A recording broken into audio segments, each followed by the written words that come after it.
When she turns 18, whatever. While I'm taking care of her, no. Ain't happening. Not even close. I spend my money on it, and once again, it is unhealthy. No. When I look at my daughter's curl pattern, it's like I don't want this to go away. I love this curl. Like I wash her hair and I'm like brushing through it like she's a little doll. Like, ooh, look at that. Like, oh look how pretty. No, I'm not relaxing that. When you relax it, it don't. Yeah, that curl will never come The back. hair in the back of my head don't even curl no more. Down here, it's just straight. My front don't curl no more. So no. I think if and when I have a daughter, I wouldn't do that. Nah, until she gets to that age where she can make her own decisions, and if she got to she have her own wants to money do for that, it too. if she wants to do that, by all means, go ahead. I'm not going I'm not going to pay for it, but I can't stop her at that point. It's probably gonna cost more by then too. It cost me up to like $50 every time I was getting it done. So when Jolie turns 18, I wish I had listened to my mom, because looking back and thinking about how thick and beautiful my hair was, and I'm like, that hair ain't never gonna come back. now like see, me that. and my mother had an argument going on because I wanted one so bad because I wanted to wear my hair straight. And back then, the only way they knew to straighten my hair was with a hot comb. Jesus, that ain't nothing but the devil. But True. So I begged for one for years, and then I didn't want one after all that begging. I was like, I don't need it. I don't want it. My mom was like, okay, well, let's go get you a relaxer so we can start doing your hair. I don't want one. I don't want one.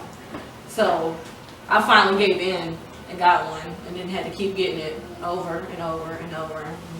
Mine was, I begged and I begged and I begged, and my mom kept saying no. And I had an older cousin who was staying with me, and one day she relaxed her hair, and she took the leftover relaxer and she said, all right, we just going to do your edges. So it kind of started out as like a teaser, and then I seen how straight my edges was, and I'm like, okay, we do my whole head now. And then my mom finally gave in, and yeah, now I'm like, man, that was considered like the worst mistake of my childhood.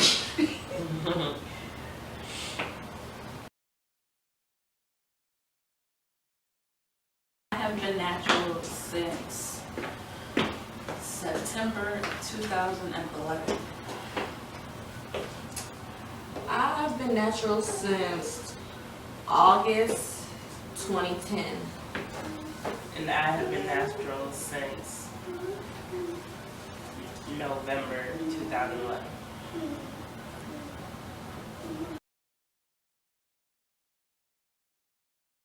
So impatient, like really. I'm like, but then it's like when I look back, like when I did my hair this morning, and I was kind of pulling on it and seeing how long it was. I was like, oh well, you know, it's longer than it was a couple months ago. And but then like while I'm in that whole process, it's like, grow.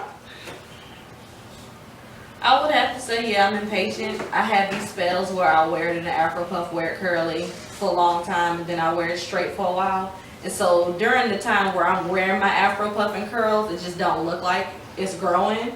Then when I finally straighten it, I'm like, oh man, that's like 2-3 extra inches. Okay. I think for me, I didn't realize how fast my hair was growing, and it took me to where I had my braids in, and when I took my braids out and I washed it and I combed it, and then the next time I put my hair curly, it didn't look the same. And I actually asked my mom, I was like, why is it not doing what it normally does? And she was just like, because it's growing. And I was like, oh, okay.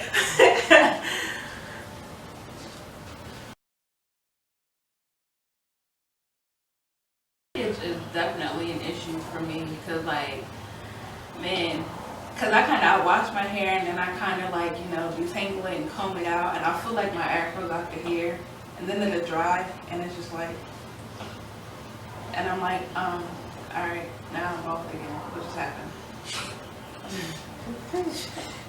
Shrinkage becomes a problem with me when I do twist my hair up, because that's when it seems to want to shrink. But whenever I do my afro, what I do is I let it dry first, and then I kind of comb it out. I don't let it dry all the way. You can't do that. That's painful. I let it kind of semi-dry, and then I comb it all the way out. And then if I do that, it'll stay as big as I want it to stay. But when I twist it, then you just, there's nothing you can really do about it. You twist it while it's wet, and you like, man, these look good. And then it dry, and well, it's all right. It's okay. It's pain. My apologies. Okay, with me, this whole shrinkage is mainly it shrinks when I'm like, it's really wet, and it goes from, because like if I have it right now, it actually looks longer and more fuller, but when it's wet and it's just curly, it shrinks to like here. And it takes me until it goes from wet to damp, and I curl and detangle and all that, and then when it's actually dry, that's when it looks more fuller.